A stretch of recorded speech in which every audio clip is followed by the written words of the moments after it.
We are coming on the air with an update from Minnesota right now, where Governor Tim Walz and Minneapolis officials are about to hold a news conference on this morning's mass shooting at a Catholic school during a church mass. He has started. Let's listen in. That no one wants to be at. A community behind us, Annunciation Church and School, committed to academics, service, and Catholic values, filled with the first days of school of beautiful children going to learn those values, share with their teachers and their classmates. And instead of that joy and that curiosity and that learning, they were met with evil and horror and death. And we often come to these and say, these unspeakable tragedies, or there's no words for this. There shouldn't be words for these types of incidents because they should not happen. And there's no words that are going to ease the pain of the families today. On behalf of all the people of Minnesota, our deepest sympathies. A wish that any of these words would make what you're feeling now better, but it won't. A place that's founded on community, founded on service, founded on family. I'd like to give special thank you to the mayor and the team in Minneapolis, the Minneapolis Police Department, Hennepin County Sheriff's Office, Minnesota State Patrol, the BCA, so many agencies, our federal partners in the FBI, the first responders, and the heroic work that's happening now as we speak at multiple medical locations, including Hennepin County Medical Center, where most of our children were transported to receive the life-saving care. The thoughts and prayers and the hopes and the support that we need to give them in this moment, too, is critical. Speaking with all the people here and grateful to our federal partners, Senator Klobuchar speaking early this morning and receiving a call from President Trump, who was with his leadership team of the Attorney General and the Vice President, expressing their deep condolences amongst the horror that happened and an offer to provide the support to the folks here in Minnesota of what's needed. So there's a lot of cameras here, and unfortunately we have been through these types of things. They will be gone at some point. All of you, you have to do your jobs. But what happened here today will not be gone. Minnesotans will not step away.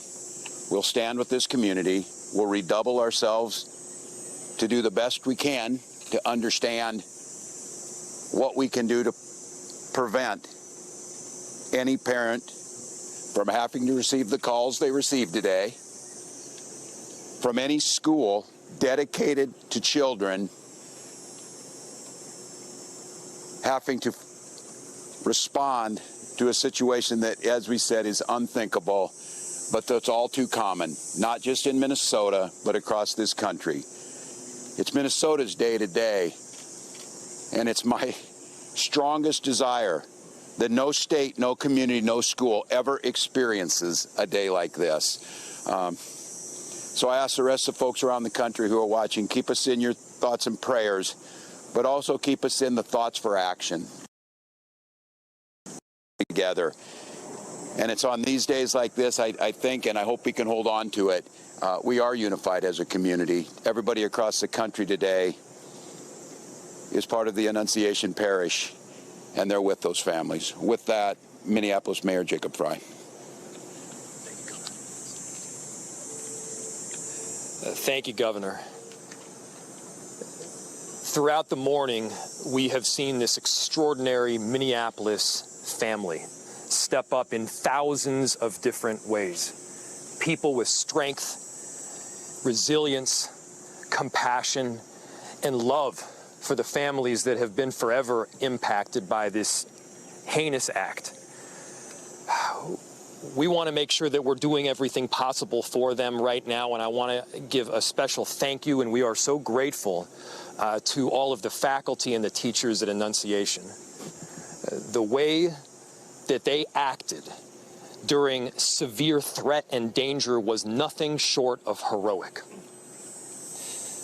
This is a tragic and horrible event that would ever should never occur, and it would have been all the more tragic and horrible had they not stepped in, at times perhaps put themselves in danger to protect others.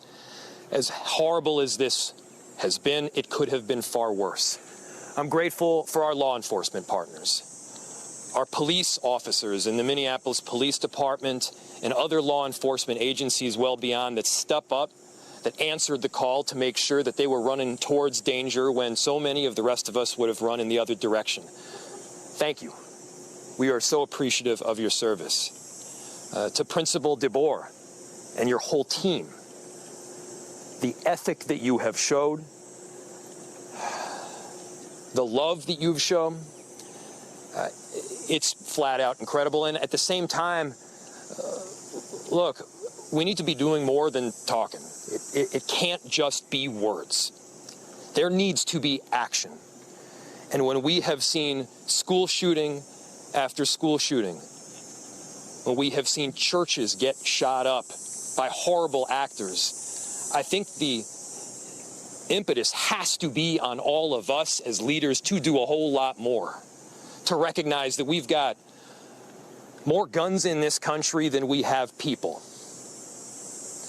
And it's on all of us to recognize the truth and the reality that we can't just say that this shouldn't happen again and then allow it to happen again and again beyond that. It's on all of us. And I have heard about a whole lot of hate that's being directed at our trans community. Anybody who is using this as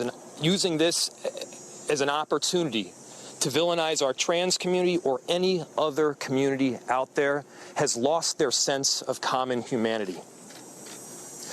We should not be operating out of a place of hate for anyone. We should be operating from a place of love for our kids. Kids died today. This needs to be about them. This needs to be wrapping our arms around these families with every bit of love that we can possibly show. And I know that our Minneapolis family and well beyond is prepared to do exactly that. And so my message to everyone out there is, again, these families are experiencing some acute pain right now. But don't just think of these as somebody else's kids. Think of your own. Let's make sure that we're acting now to not just say it's never happening again, but ensure it doesn't. Our chief of police, who's been working tirelessly throughout the day, along with, again, a number of different law enforcement agencies, investigators, federal partners, state partners. Thank you, Senator Klobuchar, for being here. Been working tirelessly, and I'd like to invite him up to give some more of the details that have come up. Chief. My name is Brian O'Hara, B-R-I-A-N, O''H-A-R-A. I am the Minneapolis Police Chief. Good afternoon, and thank you all for your patience as we continue to gather the facts in this investigation into this truly unthinkable tragedy that happened here earlier today. I want to make sure that we are providing the most accurate information possible, particularly as we speak around our victims. At this point, we know we have a total of 19 victims from this tragedy. 2 were young children, ages 8 and 10, that were sitting in the pews at Mass when they were shot and killed. They were pronounced deceased on the scene. There were another 14 children between the ages of 6 and 15 that were injured by gunfire. There were also 3 adults in their 80s that were parishioners here attending Mass that were also shot in this incident.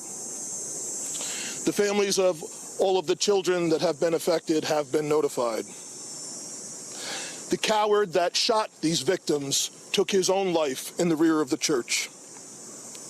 That coward has been identified as 23-year-old Robin Westman. No prior criminal history. As to the weapons used to perpetrate this horrific attack, there was a rifle, a shotgun, and a pistol. All 3 had been lawfully purchased by the shooter. At this stage, we believe that the shooter had acted alone. There is no indication of other suspects directly involved in carrying out this attack.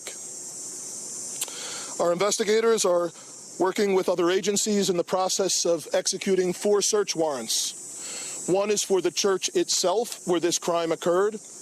The other 3 are residences nearby in the metro that are related to this shooter. Additional firearms are being recovered from those 3 residential locations as we speak. We are also aware of a manifesto that the shooter had timed to be released on YouTube. This manifesto appeared to show him at the scene and included some disturbing writings. That content has since been taken down with the assistance of the FBI, and it now remains under active review by our investigators. We know this community is reeling and is in pain. I want to ensure everyone in our community, this parish, all of the families affected, and all of our residents, that all of law enforcement collectively, local law enforcement, our county, our state, and all of our federal law enforcement partners have been here, and we are all working tirelessly to uncover the full scope of what happened, to try and identify a motive why it happened, and whether there are any other further details. We will continue to share updates as the investigation progresses, and we remain committed to being as transparent as possible while protecting the integrity of this investigation. In a moment, I will take some questions that I am able to answer, but first I want to bring up the principal of Annunciation School, Matt Du Bois, as well as, after him, the Archbishop, our Archbishop Bernard Hebda. So, Principal.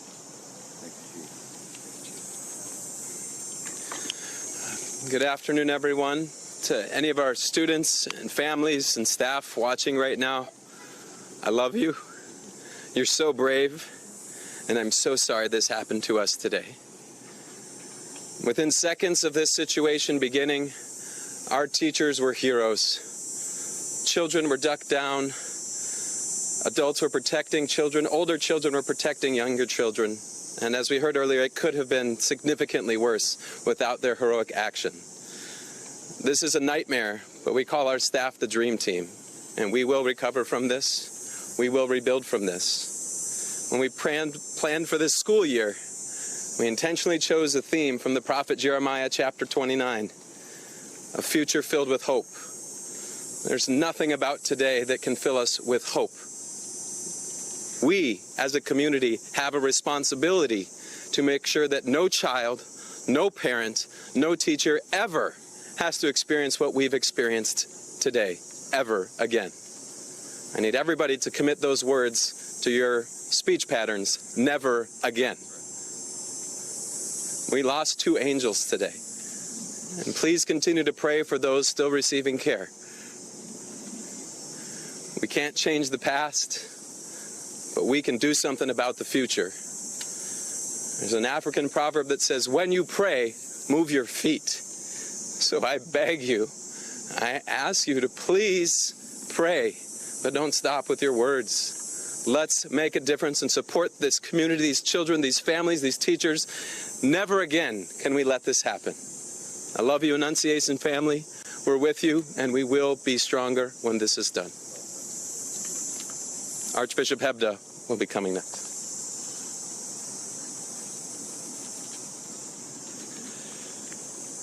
Thank you, Principal DeBoer. I'm so grateful that Mayor Fry and the Chief both mentioned how valiant you and your staff were. I'm so grateful to the pastor here at Annunciation, Father Dennis Zarin, for the deacon, Deacon Kevin Keneally, also were heroic in this time.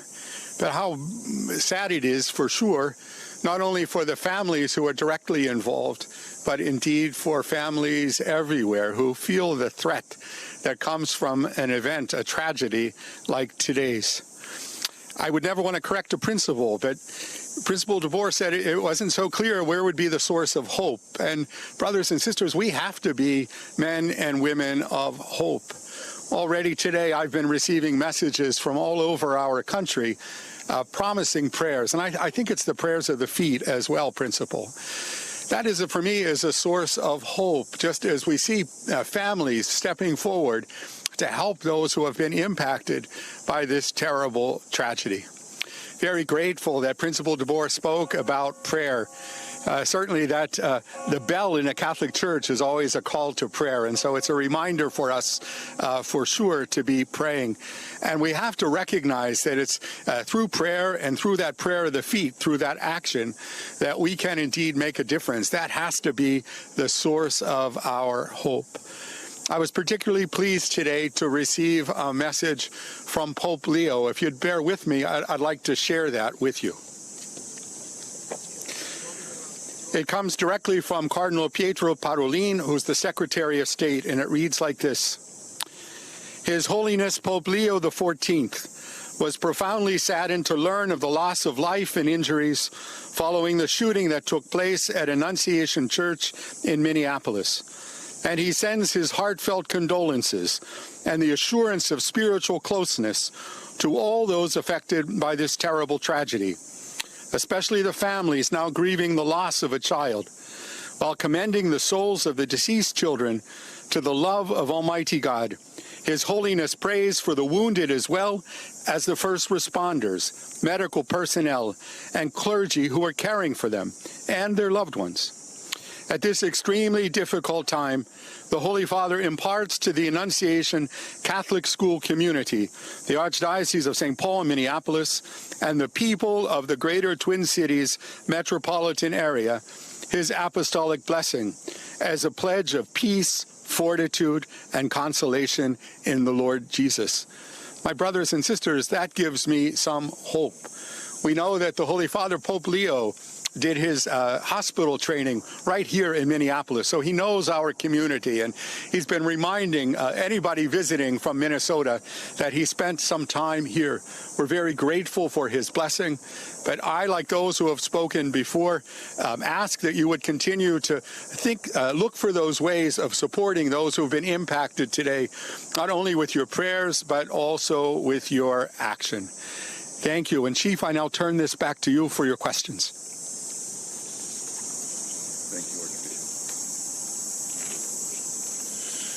Thank you, Archbishop.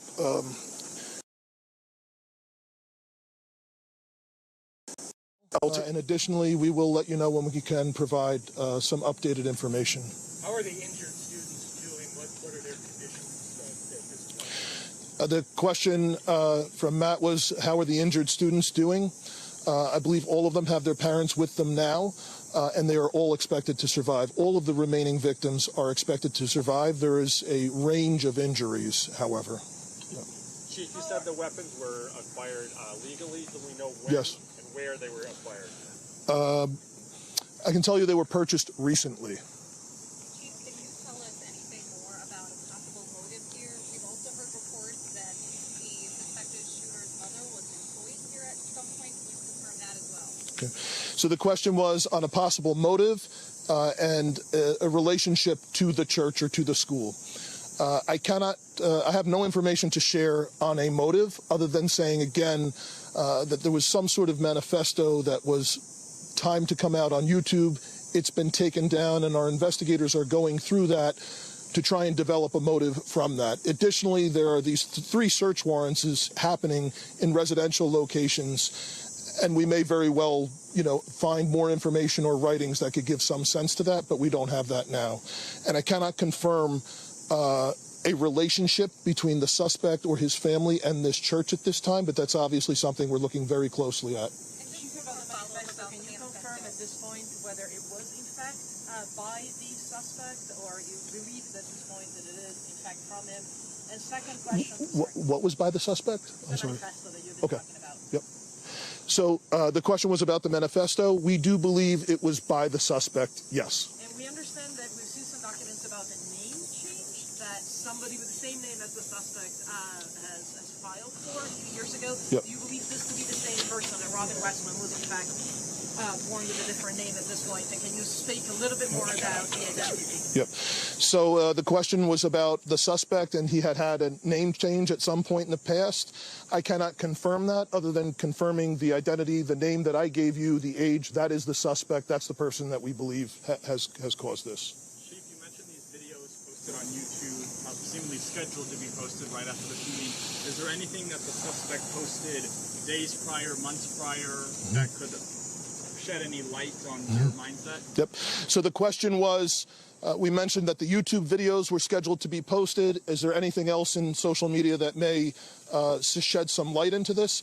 We do not have information on that at this time that I'm able to share. However, our investigators and our law enforcement partners are definitely looking at that. How many children and parishioners were in the church when this happened? So the question was how many children and parishioners were in the church when this happened. This was towards the beginning of Mass, so some of the children were already filed into the church and were seated. Others were coming in. I've heard estimates, but we will release a more definitive number. Chief, Minneapolis police officers have had a tough couple of days. I know we're talking about the children Yep. in this incident, but there were several shootings yesterday. Yep. How is the resourcing going for you? Are you getting help from other places? Yep. So Sue's question was resources for Minneapolis police due to the other challenges we've had the last 24 hours. Obviously, this has been the most difficult. The dozens of officers that responded to this scene, many of them are deeply traumatized by what they saw, as are obviously all of the children, all of the staff members, Father Dennis, everyone who was at Mass this morning. So obviously that has been our number one priority, is to care for the health and wellness of the officers that responded here. Additionally, obviously, we have responded to other challenging situations and other acts of violence. I can say, in regard to the shooting that happened outside of the high school yesterday, we have arrested 2 people for assisting in that shooting. We have not gotten the shooter yet, but we believe we have 2 people under arrest that were present with the shooter when that happened, and we're making significant progress. There was an additional arrest at a homicide last night that happened on the 2700 block of 3rd Avenue South. That person has not been booked specifically for being responsible for that murder, but we believe that is the person who caused that. So, First time you've ever had to deal with a no, unfortunately not. Yep. A lot of the top politicians here, the principal and others, have said that this can never happen again. I'm just wondering if you have a suggestion for where we start to make sure it doesn't ever happen again. Yeah, so the question was, where do we start to make sure this doesn't happen again? I don't have an answer for that at this time. Chief, I understand from the federals that there is an idea that this may be investigated, maybe it already is, I'm not sure my information, as a hate crime against Catholics. I'm asking you, perhaps, Archbishop, is this a line of investigation that you have open to comment on that? So the question is this an investigation into a hate crime against Catholics? We don't have a motive at this time. Obviously, we're open to any possibilities at all, but we don't have a motive or anything to suggest Do you that. know if there is any more safety, any more protective measures that are implemented at other Catholic schools throughout the Twin Cities or churches? I'm sure there are masses going around right now this afternoon. Yeah. It's just a week out from, or a few days before the start of school. Yeah. So the question is the concern for other churches, other schools around the metro. Unfortunately, this is something that our community has been dealing with for some time. The threat of active shooters, the threat of hate crimes at houses of worship, unfortunately, is not something new here. And of course, our precinct inspectors, our crime prevention specialists are available to work with both houses of worship, churches, and schools that do reach out to assist in any additional security measures or advice that we can offer them. Question about that to follow up. Are you aware if this is the first time that actually a Catholic mass has been targeted and there have been victims inside a Catholic church during mass? In the Twin Cities, not everywhere. In the Twin Cities? I'm unaware of any other. Yeah, from the the question was, is this the first time that there's been attack of Catholics at Mass in the Twin Cities area? The Archbishop is unaware of any other attack.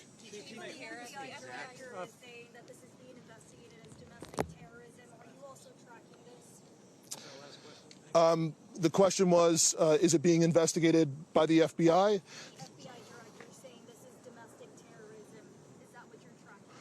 Well, the FBI is here with us and has been a part of this entire investigation, as well as the ATF, other law enforcement. It's being led right now by the Minneapolis Police Department, and we are looking at, obviously, any possibilities from wherever the evidence will lead us from what we recover. Absolutely. Thank you all again so much for your time today, for your support. Thank you. Emma. Yes, I think there's probably two names you would like spelling for. We've just heard from police there. We've just heard from police there in the Twin Cities that there are 17 injured victims. They are expected to survive. That was a bit of good news on such a dark day there in Minneapolis. From what we understand, 14 children were hurt in the shooting as well. We know that 2, unfortunately, have died, 8 and 10 years old.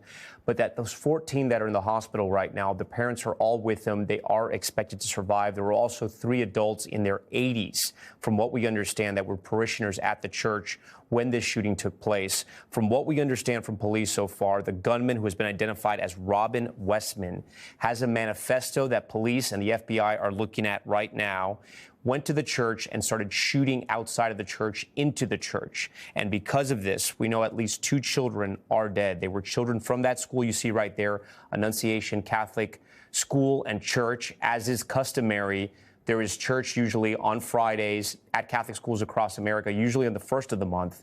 And this was one of the traditions they were following there. And this gunman decided to make that his target. The police chief notably calling him a coward. And he said it more than a couple times. We know he was 23 years old, and police are in contact with his family as well. Shaquille Brewster has made his way to Annunciation as close as possible as he can get because of what has happened so far. Shaq, I'm sure you've talked to people in that community who both heard gunshots, right, because there were so many fired and was so loud, and they knew it was in the direction of the school, and also parents that have just been shaken to their core because of what's happened at their kids' school. That's right, Tommy. You feel it on the ground, the heartbreak, the sadness here in this community. You see that church actually directly behind me. You see that's still very active in terms of a law enforcement presence here.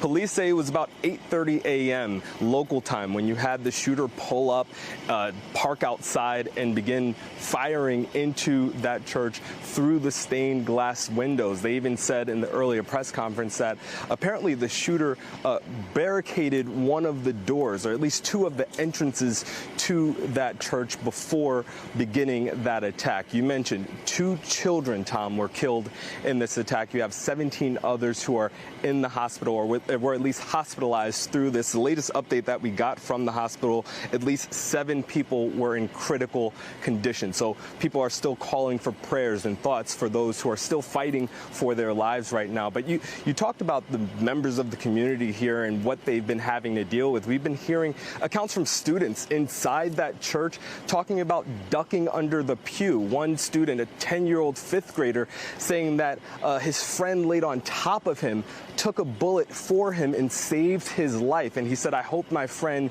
is okay." You hear from teachers who were inside who say that they felt as if the shooting went on for about 2 minutes. Police saying that dozens of shots were fired into that church building. So there's definitely that sadness there, that heartbreak. You felt it. And then there's also the anger.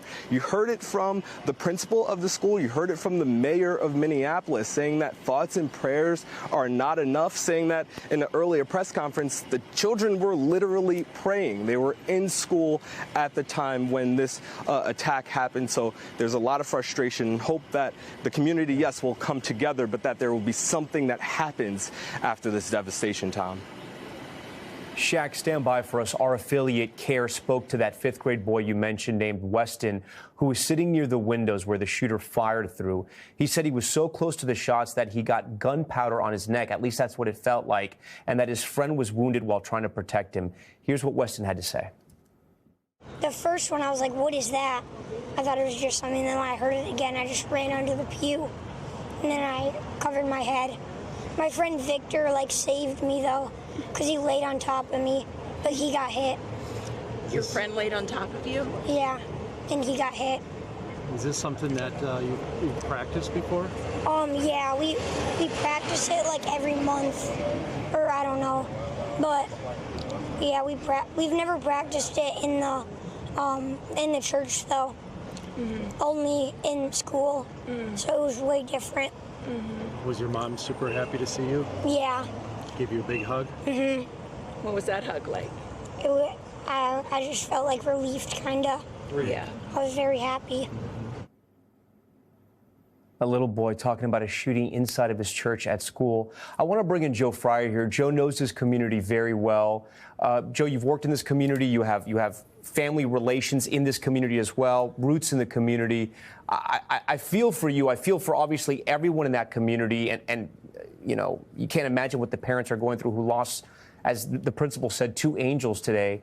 But I know it's tough to sort of cover your community when something like this has happened. It's happened to me before in the past as well as a reporter. Talk to us about the people of this parish. Yeah, so I mean, Annunciation Church and School, they have deep roots in the South Minneapolis community. The church just celebrated its centennial 3 years ago. The first Mass was held there in 1922. The school opened shortly after that. So this is a place people know well. My mother-in-law, actually, when she moved to Minnesota about 50 years ago in the mid-70s, she got her first teaching job at Annunciation, teaching 2nd grade. She remembers it as a welcoming and supporting place. She was only there for a few years before moving on to a public school closer to where she lives, but she has fond memories, and that's still the way that people remember and think of Annunciation and its place in the community. And we heard from the principal, Matt DeBoer, there, who gave such a powerful statement. Keep in mind, this school just started this year on Monday. This was only the 3rd day of class, the first all-school Mass taking place to begin this school year. He said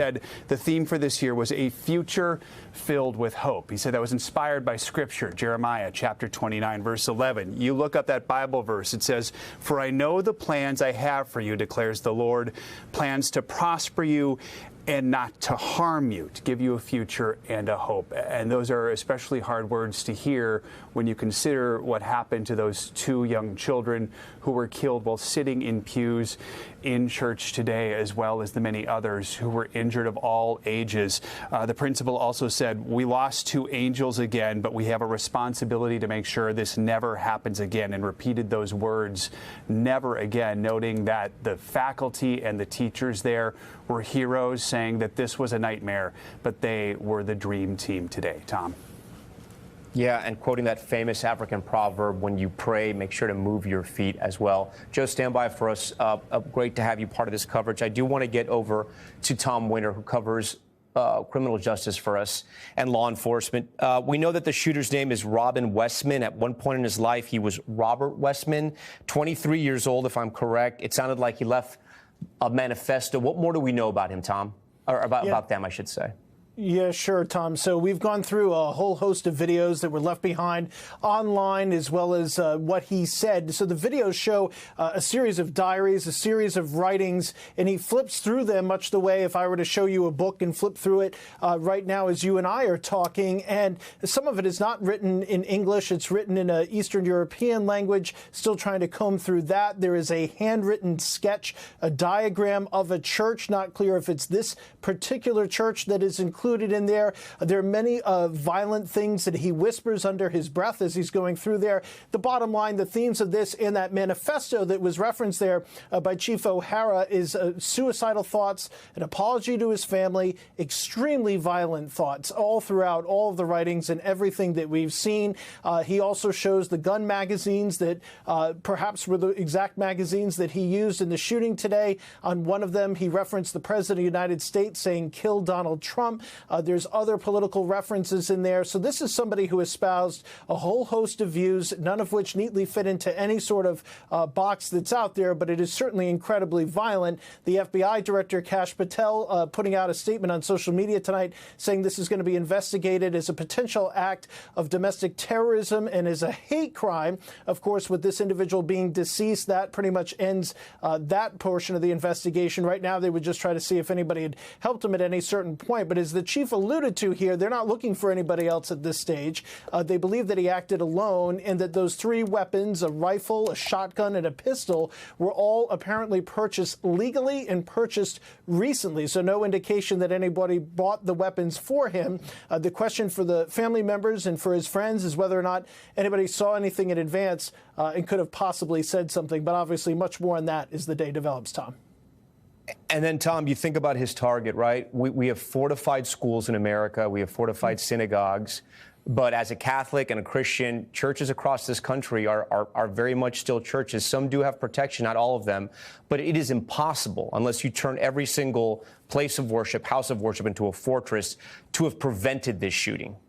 Perfectly put, Tom. Apparently, some of the doors were barricaded. It's not clear whether they were just after the shots were fired or beforehand. But remember, from our earlier reporting today, this individual fired into the church from outside through the windows. I'm not quite sure how you are able to protect against that. Again, more difficult choices for this country ahead. Yeah. Tom, we thank you. That concludes this NBC News special report for now. We're going to have much more tonight on Nightly News. I'm Tom Yamas. We thank you for watching. We thank you for watching, and remember, stay updated on breaking news and top stories on the NBC News app or watch live on our YouTube channel.